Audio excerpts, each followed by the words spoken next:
Bonjour à tous, vous regardez l'autre direct et aujourd'hui nous sommes en compagnie de Michel Avare. Bonjour. Bonjour. Alors vous êtes conseiller municipal et président du groupe d'opposition Les Républicains à la ville de Lyon, mais aujourd'hui c'est plutôt des thématiques nationales qui vous amènent, puisque vous venez d'annoncer votre ralliement à Alain Juppé dans l'optique des primaires de 2016. Il y a un an, vous définissiez encore dans nos colonnes comme un sarkozyste.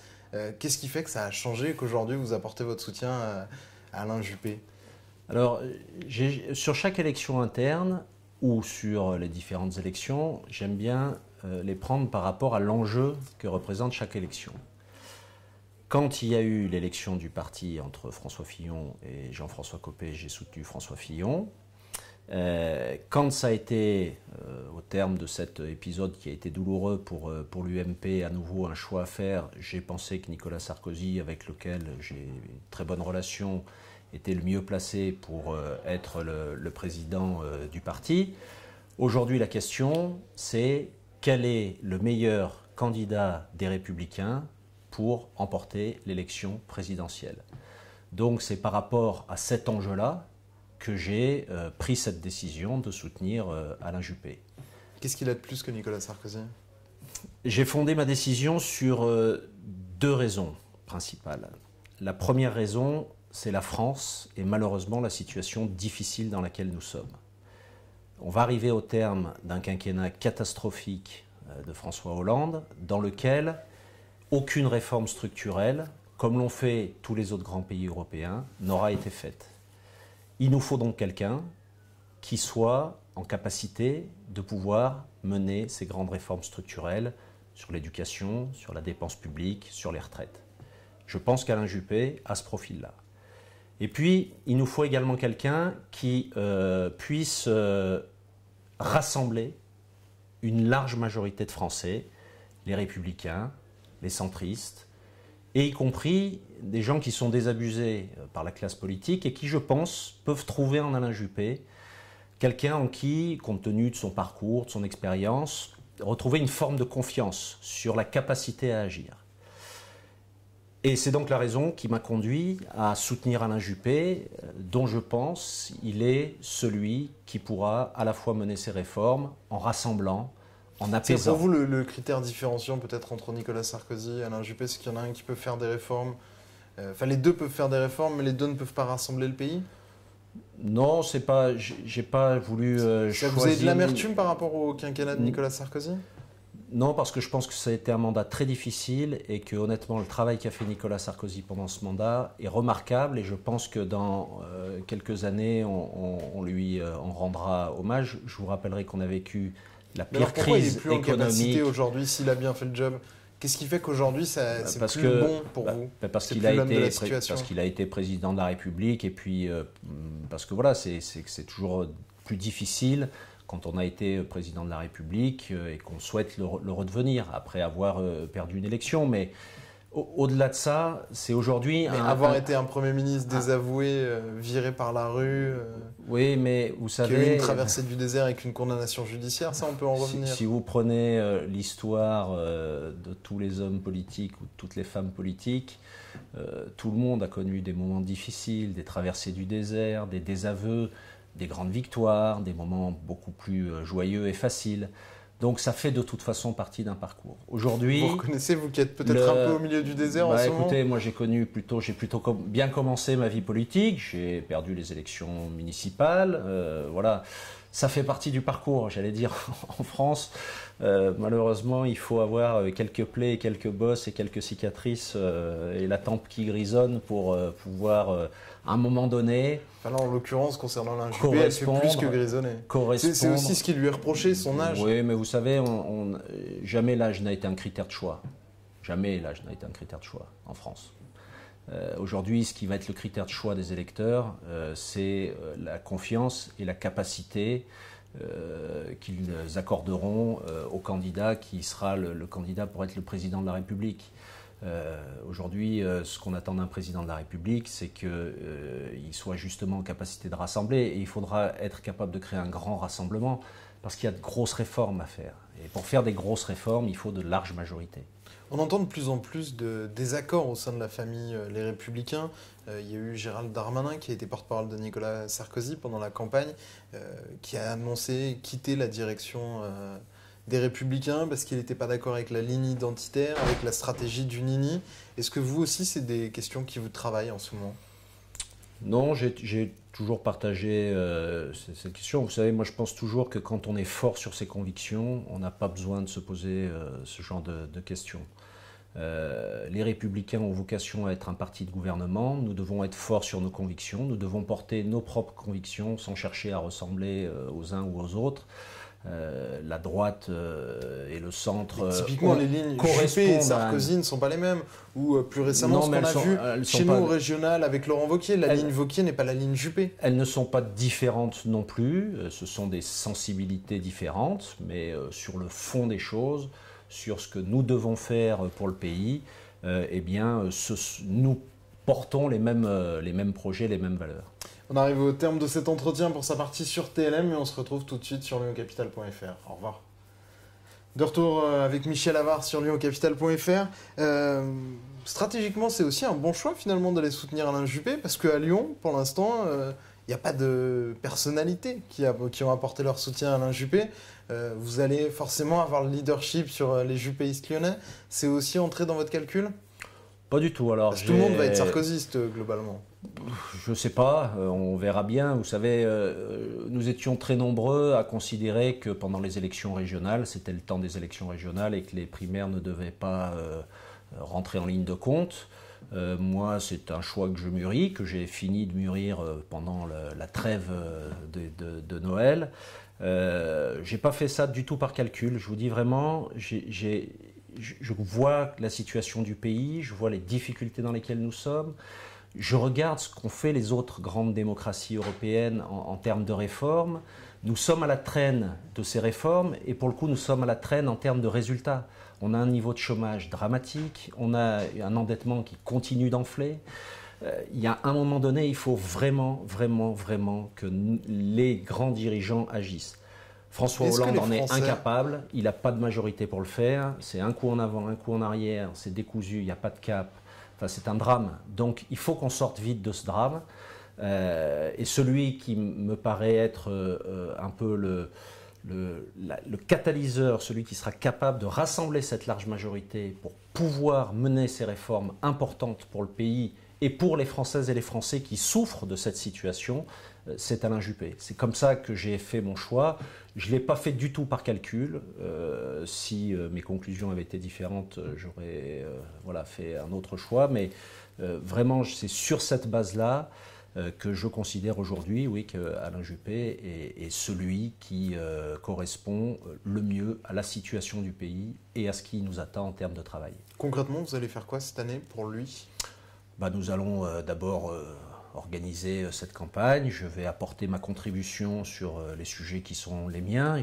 J'aurai certainement une contribution sur les sujets liés au développement durable, aux questions énergétiques, parce que la politique énergétique de la France, c'est quelque chose d'important, sur les sujets environnementaux, et puis au-delà de ça, sur les territoires, les villes. Vous savez que quelques ambitions locales.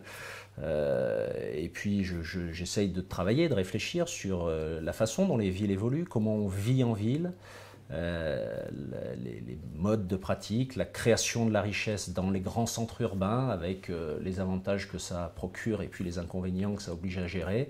Donc voilà, j'apporterai ma contribution sur le fond, bien sûr, sur ces différents sujets, et puis également sur l'organisation locale plus militante, d'essayer de convaincre une majorité de Lyonnaises et de Lyonnais de venir voter pour les élections primaires, dont je rappelle qu'elles sont ouvertes à toutes celles et tous ceux qui sont inscrits sur les listes électorales. C'est que ça dépasse le cadre des militants, les Républicains, qui sont plutôt favorables à Nicolas Sarkozy. Oui, mais je pense que beaucoup de militants des Républicains attendent aussi du débat pour pouvoir se prononcer. Ils sont nombreux à être encore en attente des propositions des candidats. Et il y aura de toute façon un temps consacré au débat.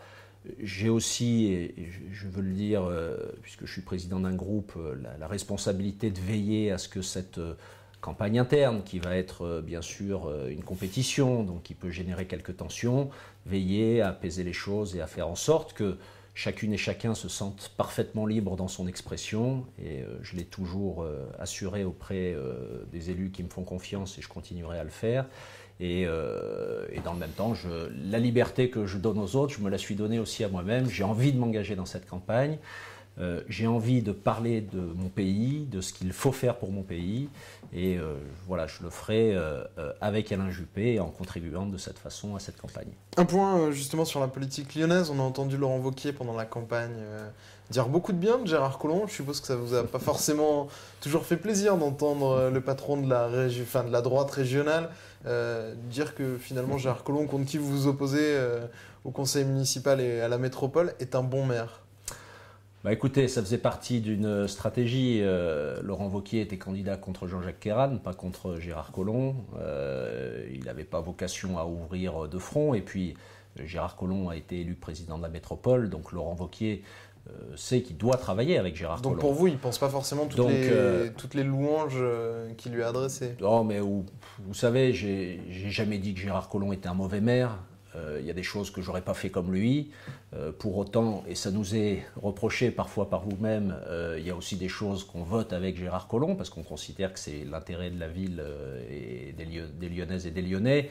Donc, c'était pas la campagne de Laurent Wauquiez. La campagne de Laurent Wauquiez, c'était pas une campagne métropolitaine, c'était une campagne régionale. Donc, il a fait une campagne régionale. Il a effectivement préserver Gérard Collomb dans cette campagne, mais comme je pense tous les maires des grandes villes, parce que de toute façon, il aura à travailler avec chaque maire, maintenant qu'il est président de cette grande région, et les sujets d'intérêt régionaux, les transports, le développement économique, le tourisme, l'agriculture, tous ces grands sujets, il devra les gérer avec les élus issus du suffrage universel en mars 2014. Donc ça n'a pas du tout été un handicap pour nous, même si c'est vrai que ça pouvait parfois prêter à confusion. Je l'ai parfaitement compris et je n'en ai absolument pas pris ombrage.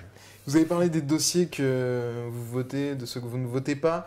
Moi, je voulais parler d'un dossier sur lequel on n'a jamais compris ce que vous votiez, c'est le Grand Stade, puisqu'il sera inauguré ce samedi, demain.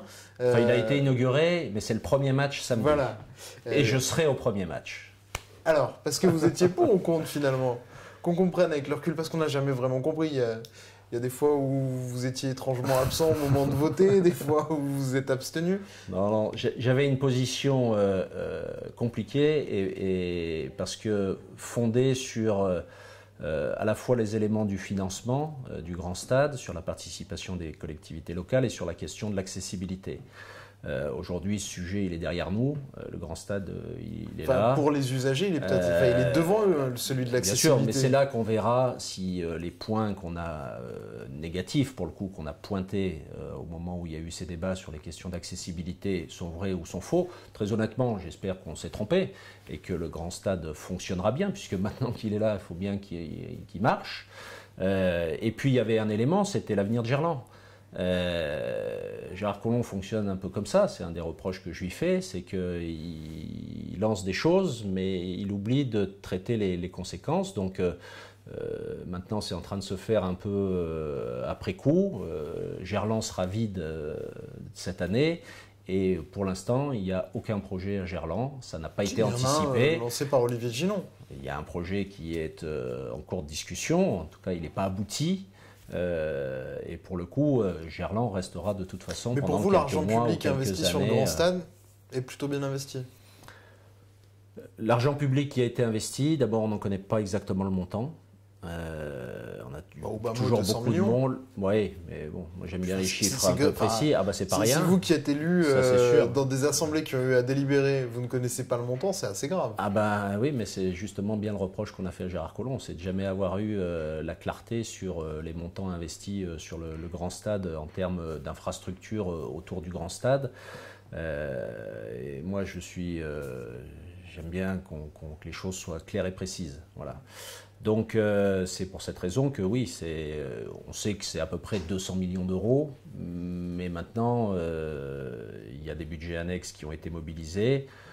Voilà, on aura, j'espère, à un moment donné le compte exact de ce qui a été investi sur ce grand stade. Le stade en lui-même est un projet privé, il a été financé par des investisseurs, donc maintenant il faut qu'il marche. L'agglomération lyonnaise est une grande agglomération, donc il n'y aurait rien de pire que ce grand équipement qui a fait couler beaucoup d'encre et qui a conduit à beaucoup de discussions, aujourd'hui ne marche pas. Donc franchement, je souhaite que le grand stade marche bien. J'espère que l'Olympique lyonnais qui va animer cette enceinte va aussi dans le championnat pouvoir faire quelques prouesses. Et puis on aura l'accueil de l'UEFA et d'un certain nombre de matchs de l'UEFA. Donc voilà, ça sera de toute façon pour notre agglomération un élément d'attractivité. Ça, je ne l'ai jamais contesté. l'Olympique lyonnais, est un élément d'attractivité de l'agglomération. Il a aujourd'hui un outil. Je ne l'aurais pas forcément mis là. C'était à l'époque aussi un des sujets, c'était quel était le meilleur emplacement. Il aurait pu être ailleurs. Bon, on a contesté le choix, on n'a pas été entendu. Maintenant, le stade est là et je souhaite vraiment à Jean-Michel Aulas et à toute l'équipe que ça marche bien et à l'équipe de l'Olympique lyonnais que ça marche très bien également. Et on suivra ce week-end justement si ça marche bien. Sur lyoncapital.fr, vous pourrez suivre les coulisses de ce premier jour d'inauguration pour l'OL Land. Merci beaucoup et bon week-end. Au revoir.